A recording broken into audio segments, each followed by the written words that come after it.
Praise the Lord अजीजों, परमेश्वर का धन्यवाद और अच्छे सुंदर दिन के लिए कि एक बार फिर हमें परमेश्वर ने मौका प्रदान किया कि हम परमेश्वर के पवित्र वचन में चलें। जैसे कि आपने थंबनेल देख ही लिया होगा कि किस तरीके से आज हम बात करेंगे, किस विषय पे बात करेंगे। जैसा आप जानते हैं कि स्त्रियों ने लंबा सफ़र तय कर लिया है और मैं व्यक्तिगत रूप से उनकी तारीफ करना चाहता हूं, लेकिन बड़े दुख के साथ कहना पड़ता है कि आज भी कई क्षेत्रों में स्त्रियों के साथ भेदभाव की भावना प्रत्यक्ष है। हाल ही में मैंने पढ़ा है कि स्त्रियां 77% तनख्वाह पाती हैं उसी काम के लिए जो एक पुरुष करता है। मेरा जो सेवकाई से जुड़ी हुई महिलाएं कई प्रकार की आलोचना का सामना करती हैं। कई लोगों के विश्वास के हिसाब से स्त्रियों को परमेश्वर का वचन का उपदेश देना या सिखाना नहीं चाहिए और विशेषकर पुरुषों को विशेष करके नहीं सिखाना चाहिए। मैं इस विवाद पर बाद में प्रतिक्रिया करूंगा और दिखाऊंगा कि परमेश्वर ने अपनी सेवकाई के लिए हमेशा स्त्रियों का उपयोग किया है। यदि हम देखें भजन संहिता 68 बाब उसकी 11वीं आयत कहती है, प्रभु आज्ञा देता है तब सुसमाचार सुनाने वालों की एक बड़ी सेना हो जाती है। बहुत समय से चल रहे भेदभाव के कारण आज भी आत्मविश्वास की कमी है। उसे इस बात का भय है कि वे ये सोचती हैं कि क्या उनके बर्ताव को स्वीकार किया जाएगा। अब समय आ गया है ये सच्चाई बताने का और लोगों को यह एहसास दिलाने का कि वास्तव में स्त्रियों पर हमला खुद शैतान की तरफ से है। वो लोगों के जरिए काम करता है, पर वो इस परेशानी का स्रोत है और उसकी कारीगरी पूरे इतिहास में फैली हुई है। औरतों के साथ भेदभाव हुआ जो कि परमेश्वर की इच्छा के विरुद्ध है। यदि हम देखें उत्पत्ति 1 बाब उसकी 27 और 28वीं आयत में यहाँ पे परमेश्वर का वचन कहता है, तब परमेश्वर ने मनुष्य को अपने स्वरूप के अनुसार उत्पन्न किया, अपने ही स्वरूप के अनुसार परमेश्वर ने उसको उत्पन्न किया, नर और नारी करके उसने मनुष्य की सृष्टि की और परमेश्वर ने उनको आशीष दी और उनसे कहा, फूलो फलो और पृथ्वी में भर जाओ और उनको अपने वश में कर लो और समुद्र की मछलियां तथा आकाश के पक्षियों और पृथ्वी पर रेंगने वाले सब जंतुओं पर अधिकार रखो। मेरे अजीजों, यकीनन मुझे ऐसा प्रतीत हो रहा है जैसे परमेश्वर स्त्री और पुरुष दोनों से समानता से बातें कर रहा है, दोनों को अधिकार और समानता देते हुए और दोनों को फलवंत होने का आदेश देता है। परमेश्वर के वचन के अन्य भागों में यह भी दिखाई देता है कि उसने ये कायम किया है कि कैसे अधिकार पुरुषों के होकर स्त्रियों तक जाना चाहिए। बाइबल यह स्थापित करती है कि पति पत्नी का सिर है। जैसा मसीह कलीसिया का मुखिया होता है, स्त्रियों को अपने पति के अधीन होना चाहिए जो परमेश्वर को सही लगता है। बहरहाल मेरे विचार और समझ के हिसाब से अधीनता का मतलब दुरुपयोग, काबू में करना, शोषण करना और किसी भी प्रकार का बुरा बर्ताव करना नहीं है। जैसा कि आज हम देखते हैं बहुत सी स्त्रियों के साथ इसी अधिकार के तहत दुर्व्यवहार किया जाता है। वास्तव में परमेश्वर के वचन के द्वारा उसे अपनी पत्नी से प्रेम करने का आदेश दिया गया है। जैसा वे अपने स्वयं के शरीर से प्रेम करता है, उसका पालन पोषण करना और दया और नाजुकता से उसका ख्याल करना। यदि हम देखें इफिसियों 6 बाब उसकी 21 से 33 आयत तक हम पढ़ सकते हैं, परमेश्वर नियमों वाला प्रभु है और उसने अधिकारियों को खड़ा किया है, उन अधिकारों को खड़ा किया है जिससे नियमित और शांतिपूर्वक रूप से जीवन जिया जा सके। वो चाहता है कि हम एक दूसरे से मिले रहें और एक दूसरे का सम्मान करें। यदि एक शादीशुदा जोड़े अपने आप को परमेश्वर की इच्छा के अनुसार संभालता है तो उसका रिश्ता सबसे अद्भुत और अविश्वसनीय रूप से फलदायी होगा, जबकि घमंड ज्यादातर रिश्तों को नाश कर देता है। यह मैं शब्द के कारण होता है। मैं मतलबी आत्म केंद्रित व्यक्ति वो करता है जो उसके हिसाब से होना चाहिए, उसके साथ साथ वो उसका शोषण भी करता है। यदि किसी व्यक्ति के पास अधिकार है और वह अपने अधिकारों का प्रशासन धार्मिकता से करे तो उसके अधीन में रहने वालों को एक संरक्षण और सुरक्षा का जाल बन जाएगा। पर यदि एक अधिकारी अपने स्थान का दुरुपयोग करता है और उसका उपयोग ताकत और व्यक्तिगत लाभ पाने के लिए करता है तो उसके अधीनता में काम करने वाले उसका विरोध करेंगे या फिर गुस्से से भर जाएंगे। मेरे पास भी बहुत से अधिकार हैं और मैंने ये सीखा है, एक बॉस को बॉस ही होना ज़रूरी नहीं है। लोगों को अधिकार पसंद है और वास्तव में वे ऐसे लोगों को चाहते हैं जिनकी तरफ वो देख सकें जब तक कि उनके साथ सही बर्ताव होगा। ये बात साफ है कि आज के समय में बहुत से लोगों को जिम्मेवारियां और प्रेम के साथ अपने अधिकारों का उपयोग नहीं आता है। कुछ माता पिता अपनी कुंठा अपने बच्चों पर निकालते हैं, अपना गुस्सा अपने बच्चों पर निकालते हैं, उनके साथ अपशब्दों का प्रयोग करते हैं, मारपीट का प्रयोग करते हैं, शब्दों द्वारा या शारीरिक पीड़ा के द्वारा या भावनात्मक पालन पोषण से उन्हें वंचित कर देते हैं। बच्चों को दोषी ठहराया जाता है, उन पर गुस्सा करते हैं और उसे असुविधा के तौर पर देखा जाता है। बहुत से बच्चों को जलाना, मारना, भूखे रखना, बंदी बनाकर रखना और ऐसी कई अविश्वसनीय निर्दयता के साथ किया जाता है। मैं ऐसे कई कहानियां बता सकता हूं जिसमें सुनकर आप दुखी होंगे कि बच्चों के साथ किस तरीके से बर्ताव किया गया। पर मेरा मकसद ये नहीं है। एक पास्टर होने के नाते आपको प्रोत्साहित करना है, यह बताना है कि अपने परिवार और समाज में सही जगह बनाने का सही समय यही है। समय आ गया है। संतुलित रूप से खुद के लिए प्रेम रखें और डगमगाने वाला भरोसा ना रखें जिससे आपके अंदर, जिसको आपने अपने अंदर संजो के रखा है। आप स्त्री हैं, परमेश्वर आपसे प्रेम करता है। आप पुरुषों के समान हो और आपका एक निर्धारित लक्ष्य भी है। अब वह समय आ गया है जब लोग आपको पहचाने कि आप कौन हैं। आज भी यह तर्क जारी है कि क्या स्त्रियों का सेवकाई में उपयोग किया जाना सही है या नहीं। कम से कम कुछ क्षेत्रों में तो ऐसा ही माना जाता है। ये प्रश्न काफ़ी छू लेने वाला है। क्या एक स्त्री कलीसिया की अगुवाई कर सकती है? मैं ये जोर देना चाहता हूं कि पुरुषों के सम्मान को धक्का पहुंचाने की कोशिश नहीं कर रहा हूं, क्योंकि परमेश्वर द्वारा स्त्रियों के उपयोग किए जाने वाली इस बात का कुछ पुरुष सच्ची रीति से समर्थन करते हैं। इन पुरुषों ने इस विषय में बाइबल का गहन अध्ययन किया और उन्होंने ये पाया कि परमेश्वर ने प्रमुख नेतृत्व के पात्र में स्त्रियों का सदा उपयोग किया था और करता रहेगा। मैं ऐसे कई पुरुषों को जानता हूं जिन्होंने वास्तव में चर्च में स्त्रियों के अधिकार को वापस दिलाने के लिए संघर्ष किया। यद्यपि ऐसे कई पुरुष और संपूर्ण डिनोमिनेशन हैं जो चर्च के नेतृत्व में स्त्रियों के प्रमुख पद के खिलाफ है, या कुछ ऐसा करना जो संडे स्कूल में बच्चों को पढ़ाने से ज़्यादा हो, जैसा शिक्षा देना या प्रचार करना। अमेरिका के किसी भी आदर्श कलीसिया का भ्रमण करने पर आप पाएंगे कि पुरुषों से अधिक स्त्रियां संडे स्कूल शिक्षक के पद में वहां पर आपको मिलेंगी। यह बात ज़रूरी है, क्योंकि यदि पौलुस द्वारा स्त्रियों के विषय में कहे गए उस प्रसिद्ध कथन को यथार्थ रूप में लिया जाए कि स्त्रियों को कलीसिया में चुप रहना चाहिए, तब उन्हें संडे स्कूल शिक्षण जैसे कार्य नहीं करने चाहिए। पुरुषों को यह करना चाहिए।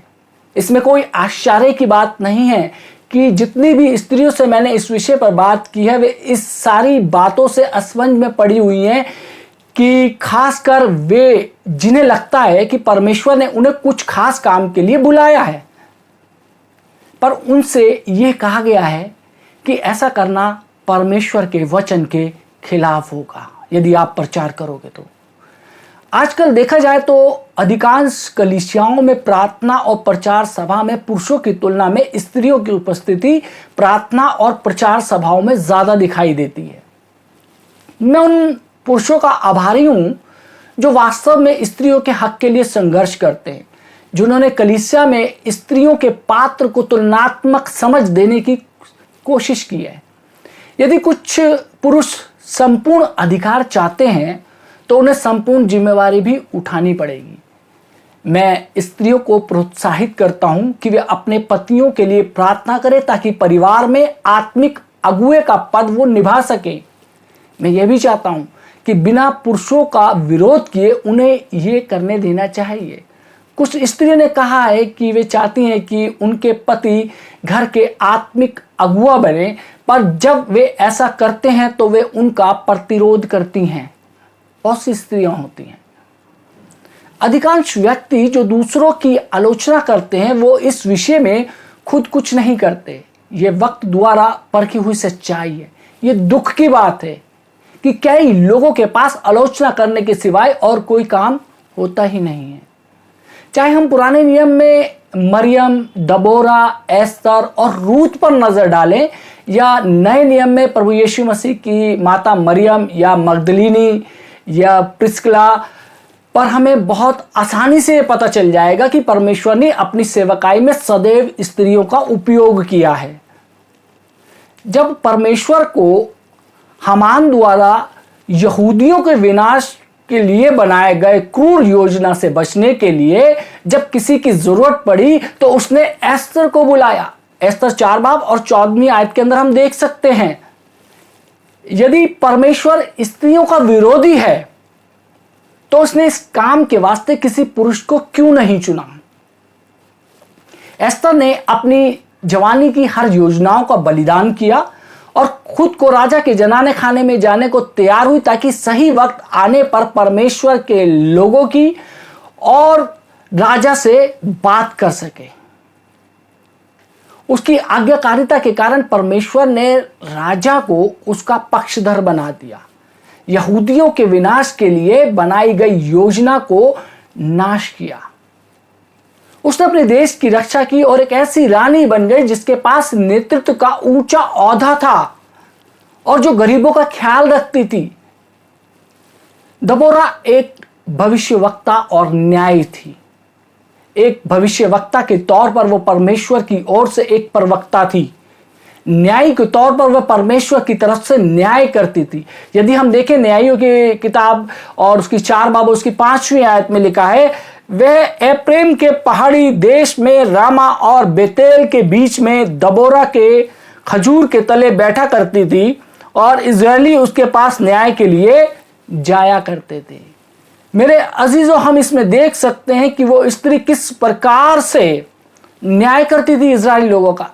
कोई भी समस्या होती थी, लोग उसके पास आते थे और उससे न्याय प्राप्त करते थे।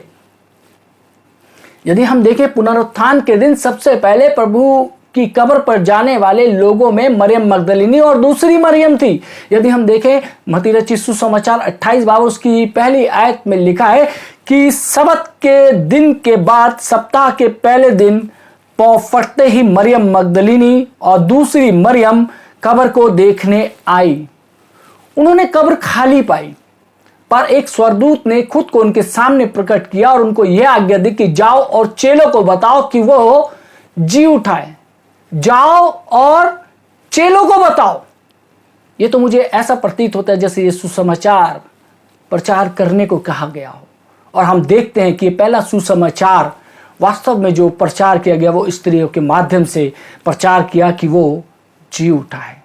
वास्तव में लूका ने अंकित किया है कि जब मरियम और उसके दोस्तों ने शिष्यों को खोजा और ये खबर दी तो चेले ही थे जिन्होंने यीशु के जी उठने और कब्र खाली होने की बात पर यकीन नहीं किया था।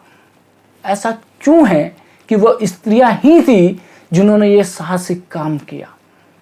एक स्त्री के द्वारा मसीह का जन्म हुआ और कई स्त्रियों ने उसका ख्याल रखा और प्रभु यीशु मसीह के जीवन काल और सेवकाई में बहुत सी स्त्रियों ने उसकी मदद की। प्रभु यीशु मसीह की मृत्यु के वक्त क्रूस के पास स्त्रियां ही उपस्थित थीं और खाली कब्र को उन्होंने पहले देखा था। यदि परमेश्वर स्त्रियों का उपयोग सेवकाई में नहीं करना चाहता है तो उन्हें यीशु की जिंदगी की प्रमुख घटनाओं में शामिल क्यों किया गया।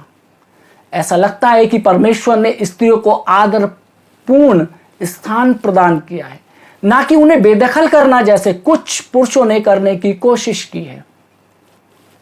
इसके अलावा और भी उदाहरणों की आवश्यकता है। प्रिसिला और उसके पति अकीला के घर में एक कलीसिया थी और चूंकि उसका जिक्र उसके पति के सामने किया गया है इसलिए शायद वो अपने पति के साथ कलीसिया का नेतृत्व करती थी। प्रेरितों के काम 18 बाब 2 आयत से 26 आयत में हम इसको देख सकते हैं। वास्तव में उसका नाम तो पहले सूचित किया जाता था, जिसकी वजह से कई विद्वानों का यह कहना है कि उसके पति से ज्यादा उसका काम महत्वपूर्ण था। प्रभु यीशु के साथ और प्रभु यीशु मसीह के लिए स्त्रियों ने काम किया। नए नियम में उन 7 पुरुषों के लिए उपयोग किया गया यूनानी शब्द डीकन का प्रयोग 7 स्त्रियों के लिए भी किया गया है। वे है पतरस की सास मरियम मगदलिनी, याकूब और योसेफ की माता, मरियम जब्दी के पुत्रों की माता, सलोमी चूजा की पत्नी, जोना, सुसना और मरियम और लाजर की बहन मार्था। जब लूका प्रभु यीशु की यात्रा का वर्णन करता है, तब उन्होंने 12 चेलों और कुछ स्त्रियों का भी उल्लेख किया जो उनके साथ थे। क्या यह संभव है कि पुरुषों के समान ये स्त्रियां सार्वजनिक मान्यताओं की पात्र रही होंगी? कम से कम एक विद्वान का तो यही मानना है। लूका के हिसाब से स्त्रियां यीशु की सेवकाई के लिए अपनी संपत्ति से दान दिया करती थी। लूका 8 बाब और उसकी 3 आयत में देख सकते हैं। जब पेंतिकुस्त के दिन अटारी में 120 लोग इकट्ठे हुए थे, तब उनमें स्त्रियां भी शामिल थी। प्रेरितों के काम 1 बाब उसकी 14 और 15 आयत में हम देख सकते हैं। यदि स्त्रियों को सुसमाचार प्रचार करने के सामर्थ्य की जरूरत नहीं थी, तो उन्हें पवित्र आत्मा के उस बरसात में क्यों शामिल किया गया, जिसका वर्णन प्रेरितों के काम 1 बाब और उसकी 8वीं आयत में किया गया है। जब योएल ने भविष्य में होने वाली पवित्र आत्मा की बरसात की भविष्यवाणी की, तब उन्होंने कहा कि परमेश्वर की पवित्र आत्मा को सब प्राणियों पर उंडेली जाएगी। योएल नबी की पुस्तक 2 बाब और उसकी 28 और 29वीं आयत में उन्होंने कहा है कि वे भविष्यवाणियां करेंगे। उन्होंने ये नहीं कहा कि केवल पुरुष भविष्यवाणी करेंगे। भविष्यवाणी का मतलब शिक्षा देना और प्रचार करना जैसा ही होता है। इसका अर्थ केवल यही है कि परमेश्वर के प्रेरक वचनों को बोलना और लोगों तक सुनाना।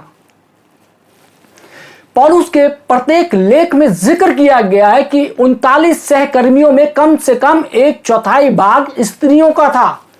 फिलिपियो 4 में पौलुस ने यहूदियों और संतुके को एक मन होने का संदेश दिया और यह कहा गया कि उन्होंने उसके साथ सुसमाचार फैलाने में सहकर्मियों सहित परिश्रम किया था। बाइबल से प्राप्त उदाहरणों के अलावा कलीसिया के इतिहास में पाई जाने वाली ऐसी कई स्त्रियों की एक लंबी सूची तैयार कर सकता हूं, जिन्होंने परमेश्वर के राज्य के विस्तार कार्य में सफल योगदान दिया, जिसमें नॉर्विच की Julian, madam Guyon, John of Arc, Amy Semple Marcson, Kathryn Kuhlman, मरियम Woodworth, Etter, mother Teresa, salvation army की Catherine Booth, Corrie ten Boom और जोनी इरेक्सन टाडा शामिल है। और अगला नाम मेरे माता और बहनों, इसमें आपका भी हो सकता है। परमेश्वर स्त्रियों को अपनी सेवकाई के लिए अब इस अंतिम समय में बहुतायत के साथ इस्तेमाल करना चाहता है, लेकिन अफसोस होता है कि बहुत सी कलीसियाओं में स्त्रियों के प्रति एक बड़ा ही बेरुखा स्वभाव के साथ देखा जाता है उनको।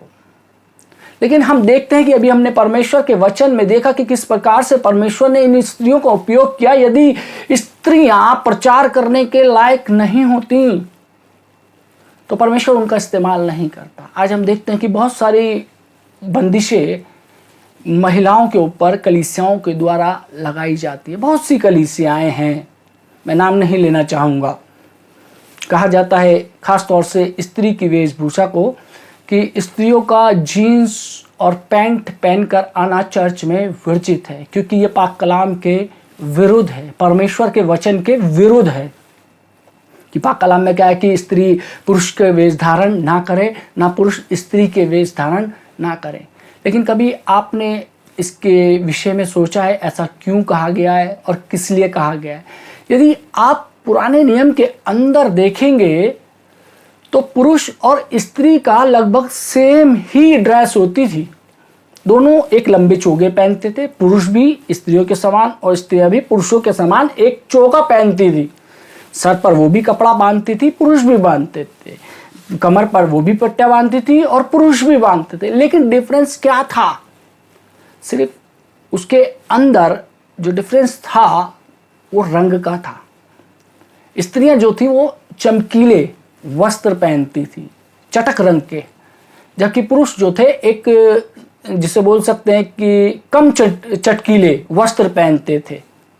सिर्फ रंग का फर्क था, बाकी वेशभूषा दोनों की लगभग सेम थी। यदि आप किसी भी फोटो में आप देखेंगे पुराने इजरायली इतिहास के अंदर बिल्कुल सेम होती थी।